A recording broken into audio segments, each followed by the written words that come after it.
Hey, hi. It's Tori. Thanks for coming by ToryMagooo44. I got a few things I want to go over with you guys today. Many of you are planning on coming to the picket March 15th. I'm really happy you're coming. I don't know if many of you have had this experience, but a bunch of us have had different people from Scientology coming on and writing really nasty things about how, oh, Anonymous is really not interested in this, blah, blah, blah.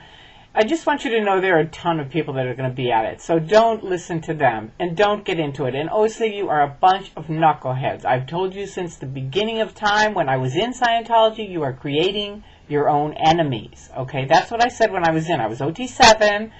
I was in What is Scientology? I was very well thought of as a Scientologist. I was actually trying to help you guys for a very long time. And nobody would listen. Nobody had time. Everybody in the church always has to get their stats up, so they're busy, handling this, handling that. It doesn't matter. You know, you're like nothing when you're in the Church of Scientology. It's the weirdest thing until you get out and you get declared suppressive. And then overnight, you become this very, very important person.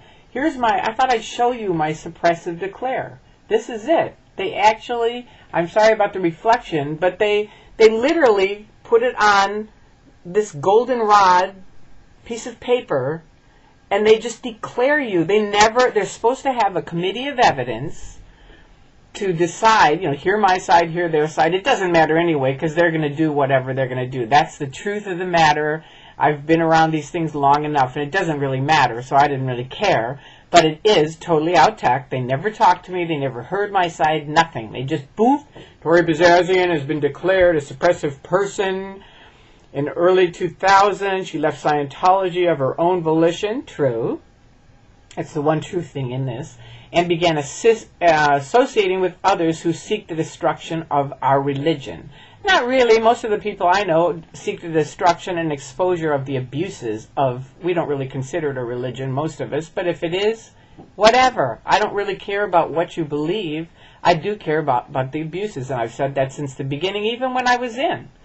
Tori abandoned her husband. That's absolutely false, and I told him that at the time. I left a cult. I didn't leave you. And her longtime friends, I didn't abandon my friends. I left a cult. Who had supported and helped her over the years. Granted, all of us have supported each other, and knowingly aligned with several declared squirrels, which are really bad people in the church, who are people just thinking for themselves anything different than what they want, and suppressives, who are being paid money to attack Scientology. That's false. And it says I accepted money. That's false. It goes on and on and on about a bunch of different things that supposedly I did. They do these things with a lot of people. I was in a meeting with some ministers where 3 Scientologists were there, and they said, oh, no, it's only a few people that are declared suppressive. I said, that's a flat-out lie. You can go on the Internet. There's a list of thousands who've been declared suppressive, including organizations. But anyway, I thought I'd show you my SP Declare. That's one of the things.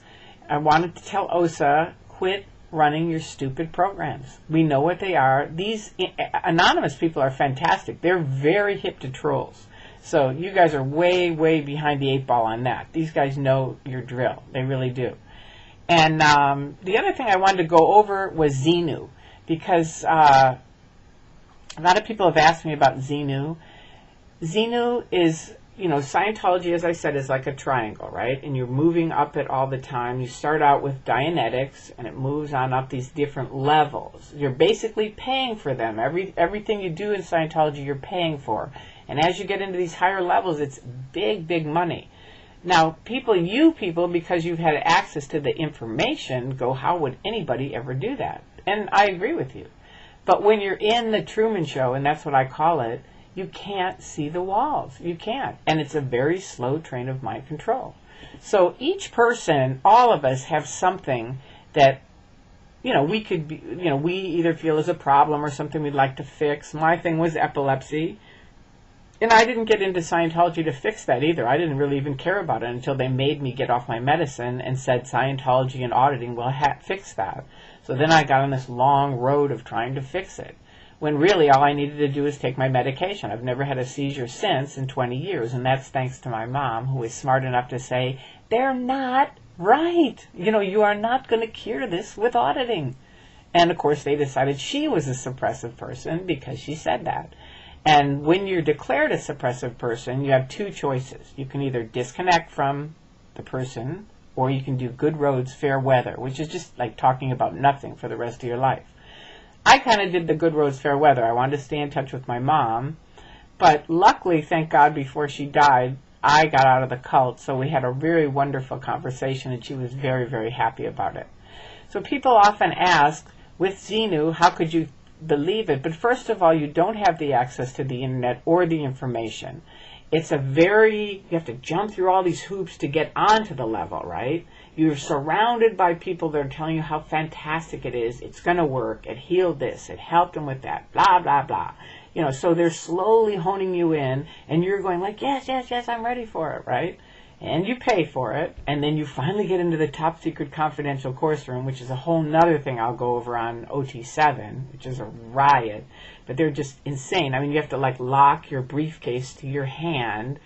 Literally, one time I walked out of a course room to the examiner, which you have to go through after each session, and I left one of the clips open on my briefcase. So they put me in treason for that, which is the bottom of their ethics conditions, and you have to work out of that. They do it all the time. They're really kooky on this stuff. But anyway, that's just a little bit about it. Honestly, you don't have the access you all have to it, so you're not really thinking the way you guys are thinking. And, a man hears what he wants to hear and disregards the rest. And if you ever read the book Blink, it's a great book kind of showing how, man's instincts are really their first thing, but you tend to, like my very first instinct when I saw Scientology, I was a hippie. I was like anti-organizations, anti-uniforms. I had been in peace marches for years, literally, against the war in Vietnam. I was like totally like, what is this? The big picture of Hubbard and everything. So my first instinct was, this is a really weird group. But then I met the auditors, really liked them, and I thought, well, I don't know, I don't care. I like these people. I really want to do what they're doing. See how that works? And it's just like a little twist, a little shutdown in that critical thinking, but then you're on the train, right? And the rest of it just moves along. It's very, very insidious. The people are very nice. Many, many, many Scientologists are really nice. So it's very attractive in that way. They have a thing called love bombing, which each cult has, where they're just like, oh, it's so fantastic you're here. And you can say, well, I wouldn't be affected by that. People say it to me all the time. And it's like, I've talked to academics who study cults, and they say anybody could get roped into a cult if they're in the wrong place at the wrong time and they're not educated on how cults work. So I highly recommend you do, get a book called Captive Hearts, Captive Minds, learn about cults.